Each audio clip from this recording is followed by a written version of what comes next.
Hey guys, this is our basics video that will focus on the hinge motion. Just like all the other motions, the first step is the setup. First I'll start with some of the cues that I like to use. This is the most important one. I want you to imagine that the bottom of your rib cage and the top of your hips form a vice grip, much like this. Now imagine that vice grip is holding on to a stack of coins. I want you to grip on to that stack of coins and never drop that stack of coins as you're deadlifting. So here's what it looks like. I vice grip down to hold on to those coins, and I press that floor away without dropping those coins. You'll notice that my stance is also more narrow than a squat stance. I still do the rock back to get my hips to turn out the way they prefer, but I'm much more narrow with my initial stance. I like to have my ankle bones touching the kettlebell. Another thing that I teach my clients is that I never want slack in the bar or the weight when I'm deadlifting. So think about a taut chain just like this one. To create this taut chain before you lift, I use two cues. I say crush the handles and break the bar. And I'll show you what that looks like coming up. I set up in my narrow stance. I do the rock back test to let my hips set up. I get my vice grip on those coins. And then I lock those shoulders down and back by gripping and breaking the handle. Two other cues I use with my clients are, imagine you're standing in snow. I want you to leave a heel imprint in that snow as you go to stand up. And at the top of that deadlift, I want you to feel like you're wearing a shield of armor. Your glutes and six pack should form that armor, nice and tight. Here are some common faults for the hinge. Notice that based on some of our previous videos, there's a lot of overlap because all of these motions focus on the same thing. So I want to focus on having a neutral spine as my number one, especially with a deadlift since it can load the spine if we lift poorly. Here's one way to break that neutral spine rule.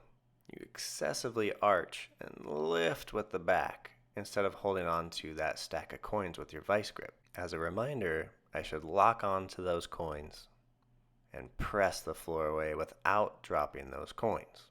Another way to break the neutral spine rule is by rounding the spine and lifting with a round spine. Now sometimes people won't take the slack out of the bar, so they'll leave their shoulders forward. They won't be crushing and breaking that bar to take the slack out of the bar. Here's what it should look like. Lock those shoulders on, then lift. Where should you feel the hinge motion? You should feel the hinge motion in your legs, your glutes, your hamstrings, but you should never feel it in your lower back. Here are some hinge options that you can experiment with. If you're new to this movement and you just want to learn how to keep a neutral spine, using a dowel and performing the hinge is a valuable motion. Perform the hinge without losing contact at your butt, upper back, or neck. The next loading option I use with clients is the cable pull-through. It's still the same motion, but it's a little bit easier to learn. Hinge back, stand tall and squeeze. The next version I use is an elevated kettlebell deadlift. So I just elevate the height instead of pulling from the floor because some people may not be ready for lifting from the floor. Another way to do this, but to add weight to that elevated deadlift, is a rack pull. Notice all the elements are still the same here. I have a neutral spine, I'm still locking my shoulders on, and I'm standing up tall as I leave an imprint in the floor. Once someone can pull safely from the floor, I start with a kettlebell deadlift, the same exercise I demoed earlier in this video. Now I use a kettlebell here as an option for the weight, but realize you can do anything, even if it's just a weighted backpack.